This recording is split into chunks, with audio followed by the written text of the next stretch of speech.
ನಮಸ್ಕಾರ ನೆಕ್ಸ್ಟ್ ನ್ಯೂಸ್ಗೆ ಸ್ವಾಗತ. ನಾನು ಪ್ರೀತಿಕಾ ಬಂಗೇರ.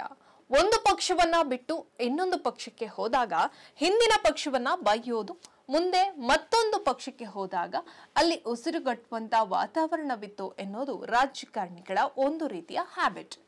ಈಗ ಅದೇ ದಾರಿಯಲ್ಲಿ ಚನ್ನಪಟ್ಟಣದ ನೂತನ ಶಾಸಕ ಸಿಪಿ ಯೋಗೇಶ್ವರ್ ಸಾಕ್ತಾ ಇದ್ದಾರೆ. ಅಸಲಿಗೆ ಬಿಜೆಪಿಯಿಂದ ಅಥವಾ ಜೆಡಿಎಸ್ನಿಂದ ಯೋಗೇಶ್ವರ್ ಅವರಿಗೆ ಟಿಕೆಟ್ ನೀಡಲು ಅಡ್ಡಗಾಲಾಗಿದ್ದು ಯಡಿಯೂರಪ್ಪ ಅವರ ಕುಟುಂಬ ಎಂದು ಹೇಳಲಾಗ್ತಾ ಇದೆ. ಅದಕ್ಕೆ ಪೂರ್ವಕ ಎನ್ನುವಂತೆ ನಾನು ಬಿಜೆಪಿ ಬಿಡಲು ಯಡಿಯೂರಪ್ಪ, ವಿಜಯೇಂದ್ರ ಮತ್ತು ಕುಮಾರಸ್ವಾಮಿ ಕಾರಣ ಎಂದು ಯೋಗೇಶ್ವರ್ ಹೇಳಿದ್ದಾರೆ. ನಾನು ಮೂಲತಃ ಕಾಂಗ್ರೆಸ್ನವನು, ಕಾರಣಾಂತರಗಳಿಂದ ಬಿಜೆಪಿ ಸೇರ್ಬೇಕಾಯಿತು. ಯಡಿಯೂರಪ್ಪ ಅವರ ಕುಟುಂಬದವರು ಮತ್ತು ಕುಮಾರಸ್ವಾಮಿ ಅವರಿಂದಾಗಿ ನಾನು ಬಿಜೆಪಿ ಬಿಡಬೇಕಾಯಿತು. ನಾನು ಇನ್ಮುಂದೆ ಕಾಂಗ್ರೆಸ್ ಬಿಡುವುದಿಲ್ಲ ಎಂದು ಯೋಗೇಶ್ವರ್ ಅವರು ಹೇಳಿದ್ದಾರೆ.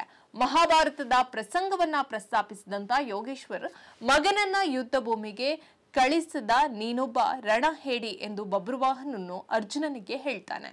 ಉಪಚುನಾವಣೆಯಲ್ಲಿ ಇದೇ ಪರಿಸ್ಥಿತಿ ಗೌಡರ ಕುಟುಂಬಕ್ಕೆ ಅನ್ವಯ ಆಗುವುದಿಲ್ಲವೇ ಎಂದು ಯೋಗೇಶ್ವರ್ ಅವರು ಕುಮಾರಸ್ವಾಮಿಗೆ ಟಾಂಗ್ ಅನ್ನ ನೀಡಿದ್ದಾರೆ. ಕುಮಾರಸ್ವಾಮಿ ಅವರದು ಯಾವ ರೀತಿಯ ರಾಜಕೀಯ ಅಂದ್ರೆ ಇದ್ದರೆ ಇವರು, ಇಲ್ಲದಿದ್ರೆ ಪರವರು ಎನ್ನುವಂತಾಗಿದೆ.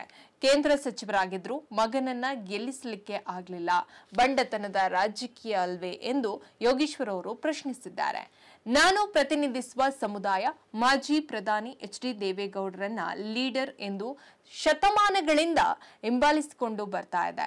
ಇನ್ನಾದ್ರೂ ಅವರು ಬೇರೊಬ್ಬರಿಗೆ ಅಂದ್ರೆ ಯೋಗ್ಯತೆ ಇರುವವರಿಗೆ ಹಸ್ತಾಂತರಿಸಲಿ ಎಂದು ಯೋಗೇಶ್ವರ್ ಅವರು ಹೇಳಿದ್ದಾರೆ. ಹೆಚ್ಚಿನ ಅಪ್ಡೇಟ್ಗಾಗಿ ನೋಡ್ತಾರೆ ನೆಕ್ಸ್ಟ್ ನ್ಯೂಸ್ ಕನ್ನಡ.